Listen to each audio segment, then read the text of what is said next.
بسم اللہ الرحمن الرحیم۔ سورۃ الاعراف کی آیت نمبر 56 سے لے کر اعوذ باللہ من الشیطان الرجیم۔ بسم اللہ الرحمن الرحیم۔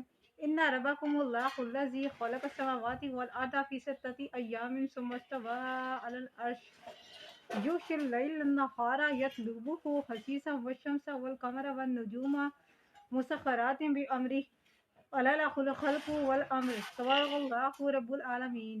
بے شک تمہارا رب اللہ ہے جس نے پیدا فرمایا آسمانوں اور زمین کو 6 دنوں میں، پھر تشریف فرما ہوا عرش پر ڈھانکتا ہے رات سے دن کو، حالانکہ طلب کرتا ہے دن رات کو تیزی سے، اور پیدا فرمایا سورج اور چاند اور ستاروں کو، وہ سب پابند ہیں اس کے حکم کے۔ سن لو، اسی کے لیے خاص ہے پیدا کرنا اور حکم دینا۔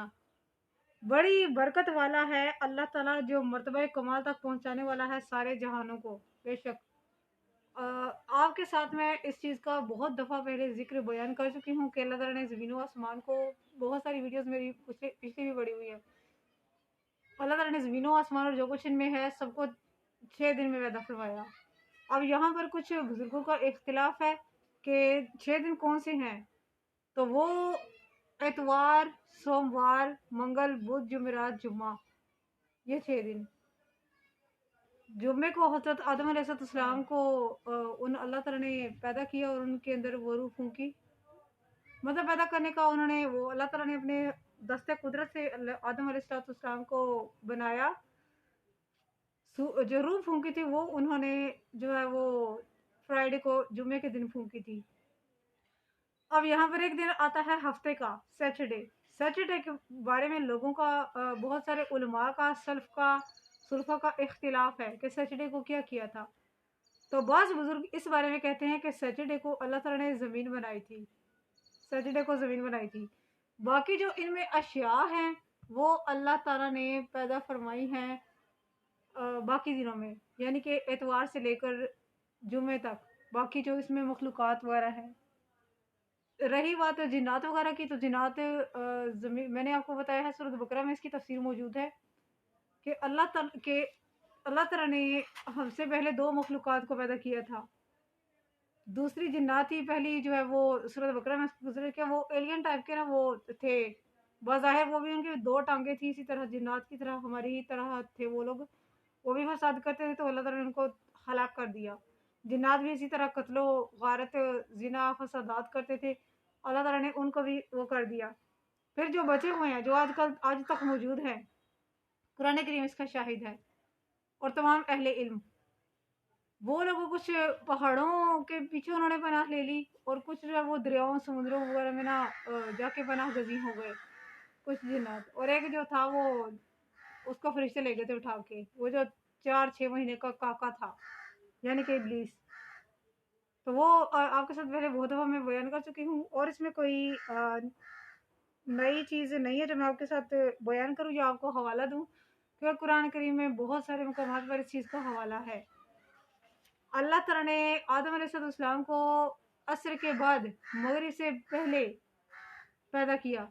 بعض بزرگ کہتے ہیں کہ کیونکہ یہ ہمارے دماغ میں بھی یہ سوال آتا ہے کہ کیا یہ 6 دن ہمارے عام دنوں کی طرح ہیں، یعنی کہ جو 12 گھنٹے کا دن ہوتا ہے، 12 گھنٹے سورج جو غائب ہوتا ہے اور سارا کچھ اس لحاظ سے، کیا وہ ایسا ہی ہے بالکل یا کوئی اور چکر ہے؟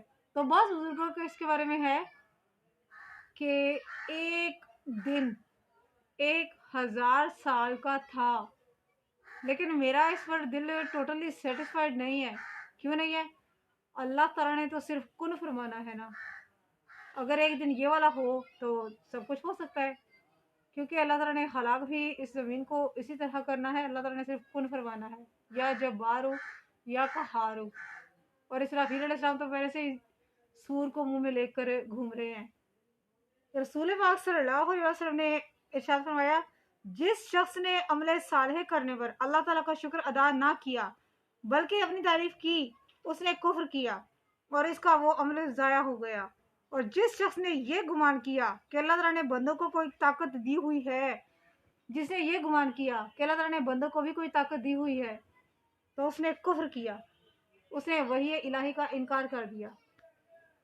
دیکھ لیں اب جو شرک وغیرہ ہو رہا ہے اس کو ذرا تھوڑا سا وہ مد نظر رکھتے ہوئے آپ دیکھ لیں کہ اس نے وحی کا ہی انکار کر دیا۔ اللہ تعالیٰ کی طرف سے جو وحی آئی، حضرت جبرائیل علیہ السلام جو احکامات لے کر آئے، باقی جو فرشتوں کی جو ڈیوٹیز ہیں وہ سارے جو کرتے ہیں زمین پر آتے ہیں ڈیوٹیز پہ، گویا اس انسان نے سب کا انکار کر دیا۔ تو وحی کا انکار کیا ہے؟ کفر ہے یا نہیں ہے؟ اگلی آیتیں ہیں 55 اور 56۔ ادعوا ربکم تضرعا وخفیا انہ لا یحب المعتدین ولا تفسدوا فی الارض بعد اصلاحها وادعوه خوفا وطمعا ان رحمت اللہ قریب من المحسنین۔ اس میں آپ کو دعا مانگنے کا طریقہ بتایا گیا ہے کہ آپ نے دعا کیسے مانگنی ہے اور جلدی قبول کیسے ہوتی ہے، کیونکہ میں نے آپ کو بہت دفعہ بتایا ہے کہ ساری ہر طرح کی مرادیں پوری کرنے والا صرف اللہ تعالیٰ ہے۔ اس کے لیے ہمیں کسی اور کو بیچ میں لانے کی یا وہ سیڑھیاں چڑھ کے جو ہے وہ جانے کی ضرورت نہیں ہے۔ ہم ڈائریکٹ اللہ کے پاس ہم کلام ہو سکتے ہیں اللہ تعالیٰ سے، کیونکہ میں قرآن پڑھ رہی ہوں۔ یہ کیا ہے؟ اللہ مجھ سے بات کر رہا ہے۔ میں نماز پڑھ رہی ہوں تو میں اللہ سے بات کر رہی ہوں۔ اس کے علاوہ اگر میں نماز نہیں پڑھ رہی، ویسے میں دل میں کوئی اللہ سے باتیں کر رہی ہوں، تو وہ اللہ تعالیٰ سن رہا ہے۔ میرے دلوں کے بھیدوں کو بھی اللہ تعالیٰ جانتا ہے۔ یہ چیز ہے۔ تو کیا اب رہ گئی ہے وہ سیڑھی اور یہ سارا کچھ؟ نہیں ہے، کچھ بھی نہیں ہے، بلکہ اللہ تعالیٰ ہر وقت ہماری سن رہا ہے۔ دعا کرو اپنے رب سے گڑ گڑاتے ہوئے اور آہستہ آہستہ، بے شک اللہ تعالیٰ دوست نہیں رکھتا حد سے بڑھنے والوں کو، اور نہ فساد پھیلاؤ زمین میں اس کی اصلاح کے بعد، اور دعا مانگو اس سے ڈرتے ہوئے اور امید کرتے ہوئے۔ بے شک اللہ کی رحمت قریب ہے نیکوکاروں کے لیے۔ بے شک اللہ تعالیٰ نے دعا مانگنے کا طریقہ بتا دیا ہے کہ گڑ گڑاتے ہوئے اور آہستہ آہستہ اللہ تعالیٰ سے دعا مانگو۔ اب آہستہ سے مراد یہ نہیں ہے کہ آپ نے ایک دفعہ مانگی ہے دعا تو پورے مہینے بعد یا سال بعد آپ دوبارہ مانگو یا 2-4 مہینے بعد مانگو، ایسا نہیں ہے۔ آہستہ سے مراد یہ کہ آپ مطلب کسی اور تک آواز نہ جائے وہ۔ اب اس کا مطلب یہ بھی نہیں ہے کہ آپ کسی کو دعا آپ نے بتا دو گے کہ میں نے یہ چیز مانگی ہے تو وہ دعا کی قبول نہیں ہوگی، ایسا بھی نہیں ہے۔ آہستہ سے مراد یہ کہ زیادہ اونچا بولنے کی کیا ضرورت ہے؟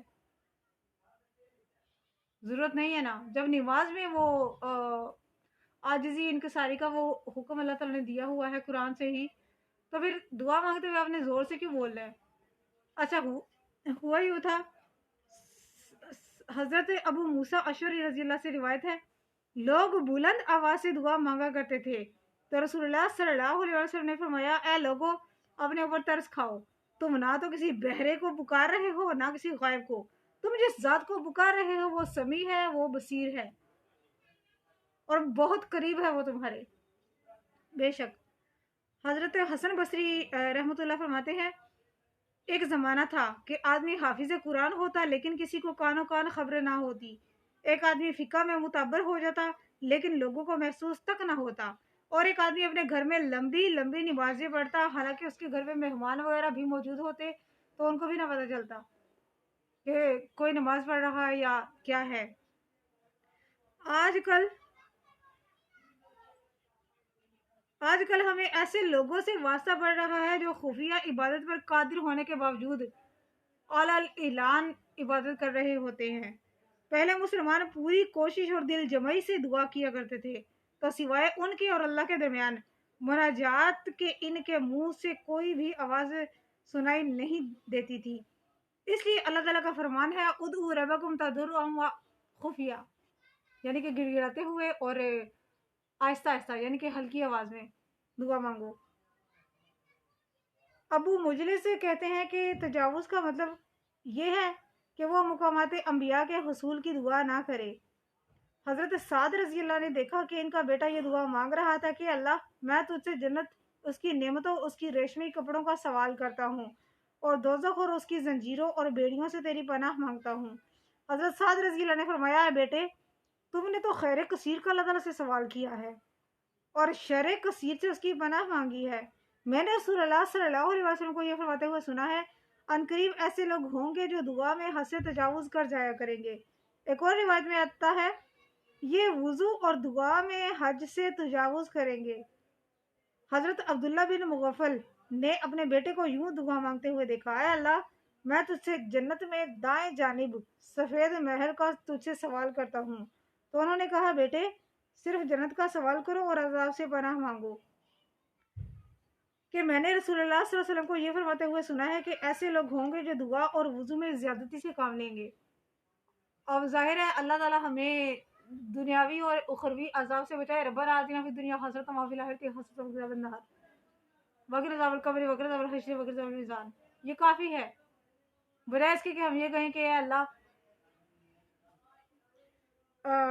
آگے ہے، پھر فرمایا اللہ تعالیٰ نے وَدْعُوهُ خَوْفًا وَطَمَعًا، یعنی اس کے عذاب سے ڈرتے ہوئے اور ثواب کی امید رکھتے ہوئے دعا مانگو۔ ان رحمت اللہ قریب من المحسنین، یعنی ان کی رحمت ان نیکوکاروں کے انتظار میں ہے جو اس کے اوامر کی اتباع کرتے ہیں اور نواہی سے اجتناب کرتے ہیں، جیسے کہ سورۃ الاعراف کی اسی سورت کی آیت نمبر 156 میں ہے، 156 میں ہے، میری رحمت کشادہ ہے، ہر چیز پر 100 میں لکھوں گا اس کو ان لوگوں کے لیے جو تقوی اختیار کرتے ہیں۔ پھر فرمایا اللہ تعالیٰ سے دعا مانگنے کے طریقے یہ ہیں۔ اللہ تعالیٰ ان لوگوں کی دعائیں جلد پوری کرتا ہے، اگر جلد پوری نہیں بھی کرتا تو کوئی بات نہیں، انشاءاللہ پوری ہونی ہے، کیونکہ اللہ تعالیٰ ان کو بھی دیتا ہے، ان کی بھی وہ خواہشیں اللہ تعالیٰ پوری کرتا ہے جو اللہ تعالیٰ کو پکارتے ہی نہیں ہیں، یعنی کہ غیر مذاہب وغیرہ ہو گئے، اللہ تعالیٰ ان کے بھی دلوں سے واقف ہوتا ہے، اللہ تعالیٰ ان کو بھی دیا جا رہا ہے تاکہ کل کو ان کے لیے وہ کوئی شکوہ قیامت کے دن باقی نہ رہے اور ان پر سے عذاب ہلکا نہ ہو، اس لیے اللہ تعالیٰ ان کو دیے جا رہا ہے۔ یہ تھی میری آج کی ویڈیو، صدقہ جاری کیجیے، اسے شیئر کر دیجیے گا۔ جزاک اللہ خیر۔